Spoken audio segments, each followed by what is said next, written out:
Muppets. They've had some ups and downs, mostly downs, but no matter how many times Disney fails them, they will always have a place in pop culture. With this success comes appearances in other media. One of the Muppets' favorite places to visit is Tonight shows. Believe it or not, they kind of got their start in this medium, so today I thought we'd take a look at some talk shows that these felty things have appeared on. Before we get things started, there are some rules I should clarify before I get this thing started. Number one, I won't be covering every Tonight show they've appeared in, just for my sanity. And number two, no Sesame Street characters in this. However, they could get their own video eventually. Anyway, enough chitter chatter. Let's get things started with the first major appearance, The Today Show. Now for this show particularly, I won't be covering every appearance they've made on this show because there's a bunch, so I'm just going to cover their early appearances. Let's start off with it. Now their first appearance on this show is a little weird. It's called Miss Cone, and there's no particular Muppet characters in them, but Jim Henson is credited, so I might as well. In a sketch taken from their first show, Sam and Friends, Huntley and Brinkley would return. Old Black Magic and I've Got Accustomed to Your Face would be performed, taken from Sam and Friends as well as a parody of Cowboys, the Westerners.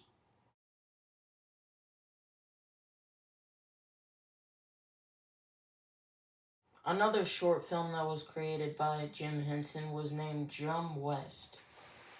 The Yellow Rose of Texas was performed, written by Stan Freberg. This sketch was taken from The Steve Allen Show. Another sketch that was taken from Sam and Friends was called Cool Jazz. Weather Warehouse was also taken from Sam and Friends. This would be one of the last sketches Sam and Friends would ever perform. There are still plenty sketches of the 60s that the Muppets did on the Today Show, but most of them have been crowned lost media. And now we move on to our second talk show, the Jack Paar Program. Almost 2 years later, Kermit and Big V would perform a sketch named The Glowworm. Kermit keeps eating worms until V shows up in an unexpected way. This sketch was previously performed on Sam and Friends a couple years prior. Sometime later, a robot puppet performed a comedy sketch on the show. And finally, the Muppets' last appearance on the show would be called Scalp Flap. In the sketch, the Scalp Flap alien will blow smoke at everyone who doesn't say Scalp Flap, especially a snail-looking alien, previously performed on the Today Show. And so we move on to the next talk show the Muppets invaded, the Ed Sullivan Show. First sketch on the show in 1966 would be titled Rock and Roll Monsters. It follows a monster with 3 heads and 6 arms, lip-syncing to Rock It To Me. A month later, Kermit and a character named Grump would do a rendition of Visual Thinking, which anything they say comes to life. This was done previously on a Sam and Friends sketch and the Mike Douglas Show, but it was Harry the Hipster instead of Grump. That same month, a sketch about a father monster teaches his son how to be one. In November of this year, a rendition of Java was performed. 2 Slinky-type Muppets danced to the tune of the same name by Al Hertz. The following year, Kermit would appear in a sketch titled Musical Haith Charms. As Kermit plays the piano, monsters dance to it, and eventually the piano comes to life. The same day, a rendition of The Glowworm is performed. Kermit and Yorick once again performed I've Grown Accustomed to Her Face. A sketch named I Feel Pretty was performed. A sketch about a machine that talks to the audience about what it does was performed. The monster from this sketch might look familiar. Rolf and Jimmy Dean would sing Friendship. This would notably be the last time they would see each other. A couple of monsters steal presents from Santa, played by Arthur Godfrey, most notably a precursor to the Grover puppet. This sketch would later be revised as the Great Santa Claus Switch, most notably Gonzo's first appearance. A couple of creatures performed Business Business. In this sketch, they talk about business. I've Grown Accustomed to Your Face was performed a second time in April of that year. Scalp Flap was performed once more. In the sketch titled Christmas Reindeers, reindeer needed to snow for Christmas Eve. In a change of face, Rex Robin swaps the personalities of the Southern Colonel character. Little girl Sue appears once more with beautiful Day Monster. He tries everything he can to ruin her day. This sketch was performed many times earlier, including The Today Show, The Tonight Show, and The Wonderful Night of Hercules Brown. Phenomena was finally performed on The Ed Sullivan Show on November 30th, 1969, previously performed on Sesame Street. Octopus Garden follows an octopus that constantly interrupts the singing of Ringo Starr's Octopus Garden. Octopus Garden was performed previously once again on Sesame Street. Come Together follows a group of Muppets that sing the Beatles' hit song. Kermit and Grover appear alongside each other in the sketch called What Kind of Fool Am I? In the sketch, Grover constantly interrupts Kermit while he's playing the piano. A group of Muppet performers perform classical musical instruments until Phenomena enters the scene. The last sketch on the Ed Sullivan Show the Muppets would perform would be The Glutton. And so we move on to the Muppets' next prominent appearance, The Tonight Show with Johnny Carson. While not the first sketch on the show, Kermit and Big V would perform once more The Glowworm. On his first non-sketch role, Kermit and Jim Henson would talk to Johnny Carson, and Kermit would eventually sing Bean Green. An earlier version of Miss Piggy named Piggy Lee and Hamilton Pig performed Old Black Magic. Kermit and Grump once more perform visual thinking. Jim Henson talks about his art of Muppetry. Dr. Teeth performs Love You to Death and promotes the Muppet Show specials. Kermit and Yorick would perform I've Grown Accustomed to Your Face for the last time until 36 years later. Dr. Teeth would talk about puppetry with Jim Henson and would perform his own rendition of Bean Green. Johnny Carson would do a short interview with Kermit and Fozzie. Kermit sings Happy Feet and Jim Henson discusses the second season of The Muppet Show. To do this, Link Hogthrob talks to Johnny Carson in person. On April 2nd, 1979, Kermit would guest host The Johnny Carson Show to promote the Muppet movie.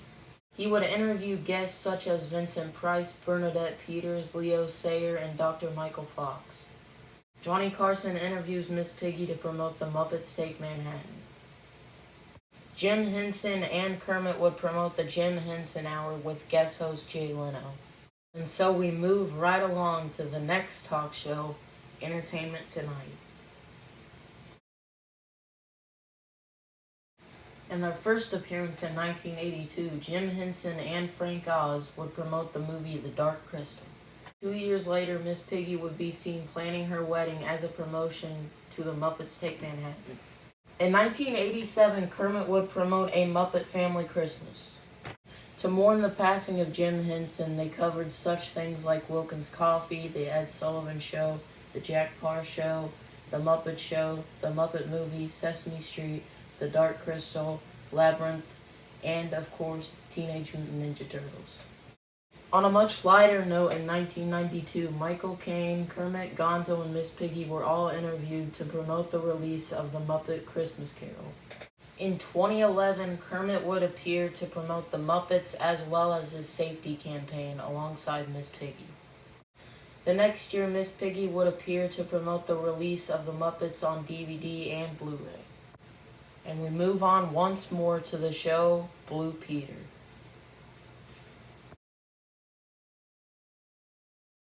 Dark Crystal was promoted again to promote the release of the UK premiere.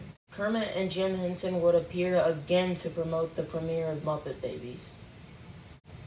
That clip would appear again to mourn the death of Jim Henson. In December of 1992, Blue Peter would go behind the scenes to promote the Muppet Christmas Carol.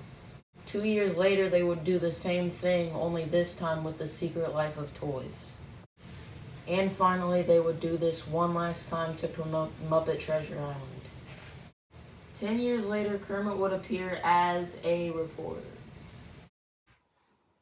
And so we move on to our next talk show, The Jay Leno Show. In 1996, Kermit would appear to promote Muppet Treasure Island. That same year on the show, Miss Piggy would promote her latest book, In the Kitchen with Miss Piggy. Kermit would promote his own books a few months later and Muppets Tonight. On New Year's Eve of 1996, Miss Piggy would appear in Times Square to watch the ball drop. 2 years later, on December 11th, 1998, Miss Piggy would appear to guest host with Jay Leno. On July 12, 1999, Kermit would appear to promote Muppets from Space.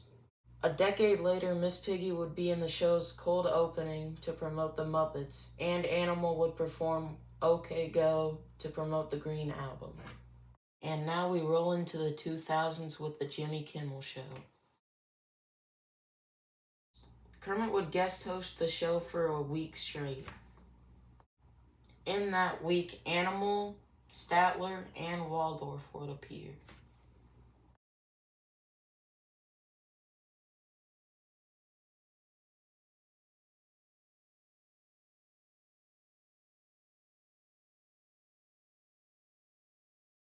It wouldn't be until 2005 until the Muppets started appearing on the show again. Fozzie and Rizzo would appear to promote the Muppets Wizard of Oz, along Ozzy Osbourne. In 2011, Miss Piggy would appear to promote the Muppets movie again. In 2012, Dr. Teeth and the Electric Mayhem guest hosts on the show to perform their classic hit, Can You Picture That? 2 years later, Gonzo would appear to promote Muppets Most Wanted. A day later, Sam would appear to promote Muppets Most Wanted and would do a comedy skit with Guillermo. Kermit, Miss Piggy, and the Swedish Chef would appear in 2015 to promote the Muppets TV show. Almost a decade later, Kermit would appear to promote the Muppet Show special. He gives both Jimmy and Guillermo a fist bump. And now we move on to our last talk show, The Tonight Show with Jimmy Fallon. In their first appearance in 2009, Jimmy Fallon and Jason Segel would talk about their love for the Muppets, and Jason Segel talks about his script for the upcoming Muppets movie. Statler and Waldorf appeal to heckle them. On December 23, 2009, Sam, Pepe, Piggy, Robin, Kermit, Gonzo, Fozzie, Scooter, Rizzo, and Animal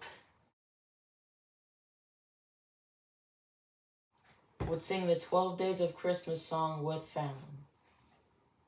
In a promotion with the Muppets movie, Kermit and Piggy would appear to play the game Password. Playing with the Roots, Animal would promote the Muppets movie in 2011. On November 21st, 2011 and December 22nd, 2011, Jason Segel and Walter would appear to promote the Muppets movie. 2 years exactly after their first Christmas song, Kermit, Robin, and Jimmy would sing When the River Meets the Sea. Kermit appears to promote Muppets Most Wanted and gives Jimmy a specially designed wrench from the Muppet Pipes. He later sings Being Green with Fallon to celebrate St. Patrick's Day. Kermit appeared again to sing Rainbow Connection and promote the Doodle for Google contest. And finally, their latest sketch on February 7th, 2014, Kermit, Miss Piggy, Fozzie, Gonzo, Pepe, Rizzo, Walter, the Swedish Chef, Bunsen Honeydew, Beaker, Scooter, Robin, Dr. Teeth, Floyd, Janice, Zoot, Lips, and some chickens would all appear in the season finale of the show. There you guys have it. I know this wasn't every appearance that the Muppets have appeared on, but I tried to cram in as much as I could, so hopefully you liked this video, and maybe you should subscribe or leave a like on this video. Anyways, I'll see you guys soon. Bye.